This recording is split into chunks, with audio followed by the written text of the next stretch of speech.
Okay, energy. This is what I did. I don't know if it's going to work for you. First of all, like I said, I don't know about this part for everybody. That's up to you. But I connected. I felt like I took my spirit, my soul, and everything that I had, and I imagined Jesus Christ standing there. And my essence goes through Jesus and to this place of God. It's not a being. He just is. And do you know how you have those two bolts when they put something on the steel on a steel beam? This is what I saw. The bottom bolt was securely attached, but the top bolt was hanging off. So in this, I took a power drill and I tightened that top bolt as tight as it can be. And that totally connected me to God.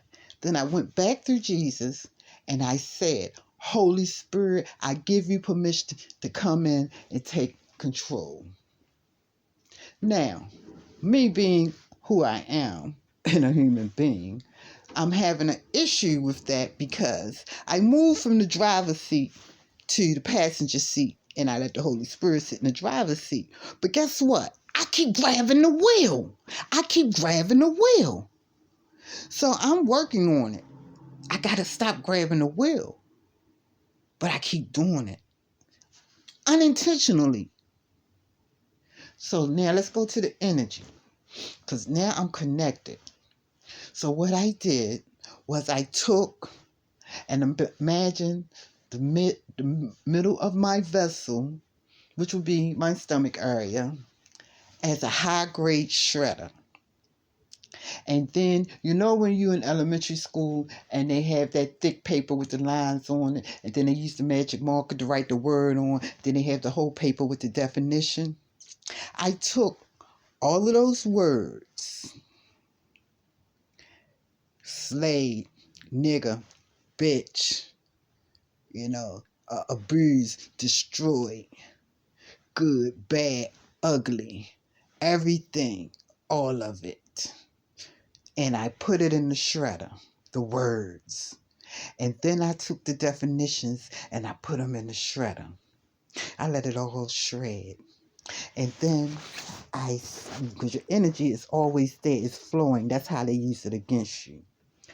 I felt concentrated and felt my energy sucking back in through my toes, through my fingers, through my head, and I let it go all through my body, from my toes up to my legs and thighs, from my hands up to my arms, to my shoulders, to my spine, to my organs, to everything in me. And I took a little piece off and I let it slowly revolve around my heart. And I imagine it as God's hand slowly pumping my heart to keep my blood pressure down. Then I took two other little pieces and I let each one go around a lung. And I commanded my lungs with that energy to take in the oxygen, but only use the highest quality that's in that oxygen and exhale the rest to give my lungs a higher function. Mm, all the way up through, come through my buttocks, all up through my back, through my arms, through my shoulders, up through my neck, through my mouth, my teeth, through my ears, my eyes, and my head. And then once it goes through my brain, I imagine it going into one solid form. And I don't know what your solid form is, but my solid form, first it was like a box that was just glittery.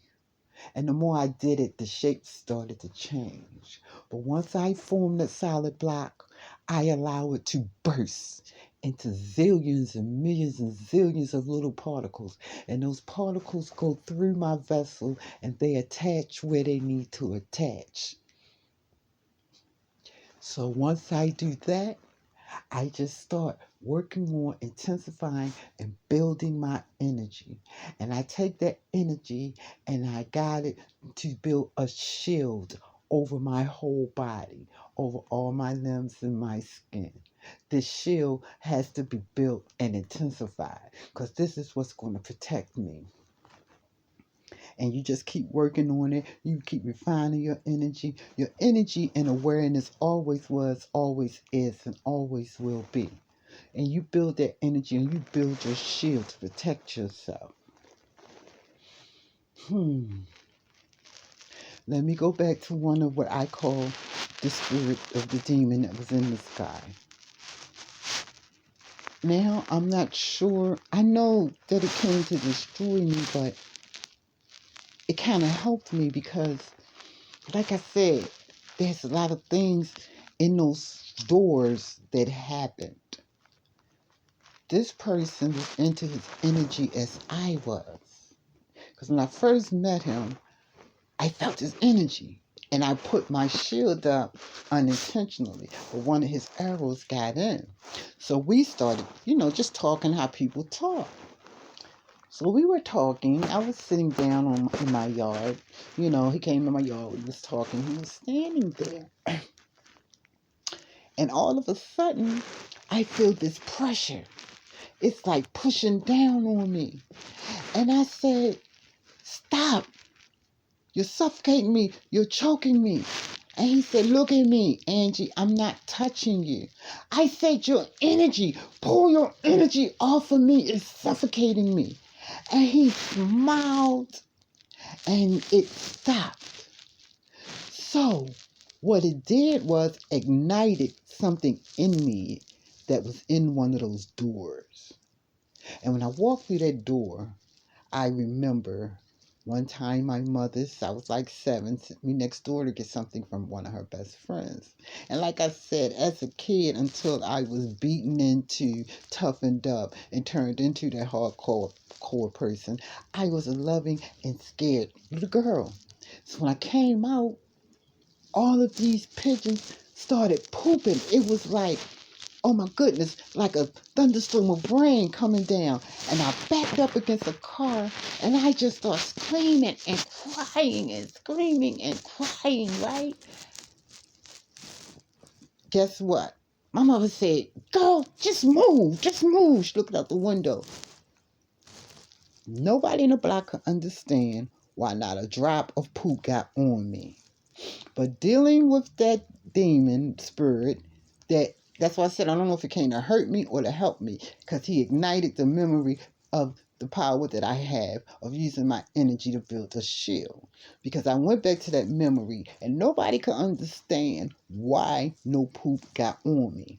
And now I realized it was because I ignited my shield unintentionally.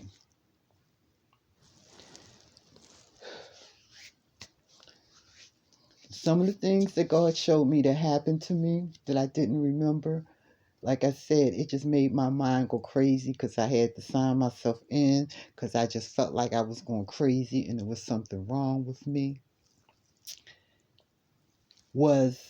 I was abused between 3 and 7.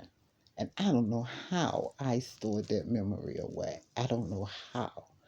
But God showed me how I would ignite my shield to try to protect myself. So this person started drugging me. Because my mother used to come home and say, don't you hear me? You can die if it's a fire. You can't sleep that hard. But God showed me through one of those doors why I couldn't wake up. Why? Because he had drugged me. And when he heard my mother coming, him and his friend went out the back window and down the porch in the fire escapes. I don't want to go too deep into that abuse because, like I said, I felt it wasn't, after my mother died, I was so abused by my maternal grandmother. So I felt like I was abused, broken, and destroyed. I was just destroyed. And it changed me into a beast. Okay? So when God showed me that I was sacrificed by my grandmother, once I gave myself to God, God released me because my shoulder kept hurting. It was like somebody was sitting on my shoulder. It felt like a grown-ass man sitting on my shoulder. Man, I can't take this. I went to the doctor. They gave me muscle relaxers. They gave me pain pills. And still, this weight wouldn't lift off my shoulder. But guess what? God took that off. God took that off. Because once I realized that all those 30 years when I was out there doing the things that I was doing, and I'm not going to get into it because in my mind, I can justify anything. I can justify murder. I can justify beating a person down. I can justify the things that I used to say out of my mouth that will hurt people more than me putting my hands on them. I can justify my zero tolerance for disrespect. So I learned to stay away from people as much as I can. Because one time I actually had a murder planned because I was in a position where I couldn't take no more. And I planned this murder of my maternal grandmother. We had a big dog to sit at the top of the steps, a German Shepherd. Every night, like 11:20, she would go downstairs, get her ice and her Coke, and come back up and watch Johnny Carson.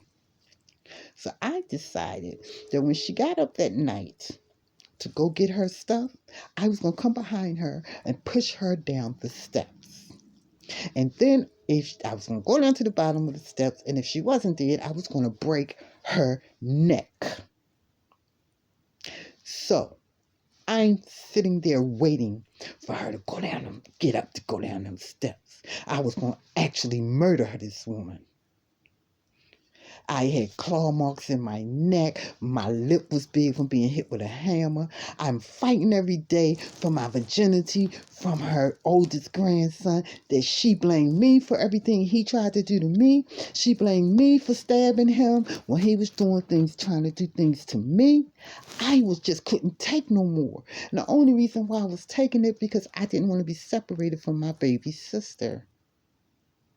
And I knew that if she went into the system, she would get adopted because she was a baby and I would never see her again. So I didn't want to take it to the authorities because I didn't want to lose my sister. But I couldn't physically or mentally or emotionally take it anymore. So I'm sitting there waiting. I wait. Check this out. I don't know how I got dressed. I don't know how I left out that house. But when I come to my consciousness, I'm standing in the middle of a 4-lane busy street with people blowing their horns, stopping their cars, getting out their cars, saying, "Child, get out the street. Get out the street, child. What is wrong with you? Get out the street." This is when I come to. And then I look back and I see my grandmother running up the street saying, "Come back here. Come back here." So what I did was I just took off running in the opposite direction. Now, believe me, I'm only 15, just turned 15, but I go. And I run and I go to a friend's house that I knew when I was living with my mother. Me and this girl was best friends.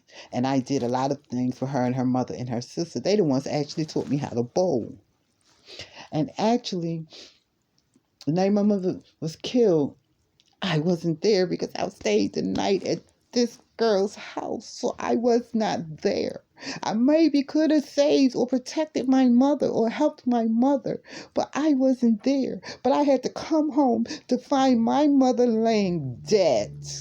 Dead, dead, dead. Okay? I had to find her. Me. With my baby sister just laying in there, crying, diapers soaked. I was so devastated. So I realized that I was out there because I was having a temper tantrum. I was having a temper tantrum with God.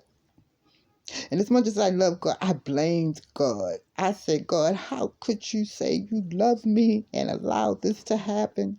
How could you take away from me the only person I got on this earth that cares anything about me? You don't care about me. You don't love me." So for 30 years, I was out there blowing in the wind. And now I realize nothing that happened was a coincidence. I would get in situations And before I would do something that I know I wasn't supposed to do, I said to God, watch this. And I would purposely go out and do things to try to get myself killed. Suicide by cop, suicide by kingpin, suicide by dope dealer, suicide by gang member. I tried everything to die. But what would God do? He will pick me up and put me on the other side. Pick me up and put me on the other side. Now, I just went through my sixth death. My sixth death in this one vessel. And I'm wondering, will I ever be able to leave this valley?